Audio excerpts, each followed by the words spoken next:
মাননীয় সংসদ সদস্যবৃন্দ, ডেপুটি স্পিকার পদে নির্বাচনের জন্য মাত্র একটি মনোনয়ন পাওয়া গেছে।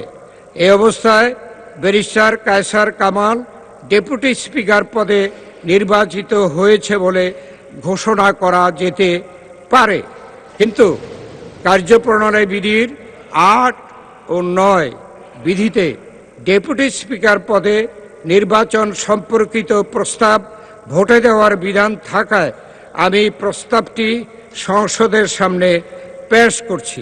সংসদের সামনে প্রশ্ন হচ্ছে, নির্বাচনী এলাকা ১৫৭ নেত্রকোনা ১ থেকে নির্বাচিত মাননীয় সংসদ সদস্য ব্যারিস্টার কায়সার কামালকে বাংলাদেশ জাতীয় সংসদের ডেপুটি স্পিকার পদে নির্বাচিত করা হোক। যারা এই প্রস্তাবের পক্ষে আছেন তারা হ্যাঁ বলুন।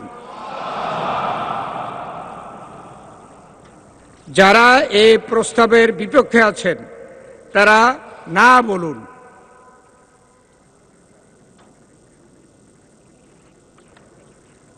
আমার মনে হয় হ্যাঁ জয়যুক্ত হয়েছে, হ্যাঁ জয়যুক্ত হয়েছে, হ্যাঁ জয়যুক্ত হয়েছে।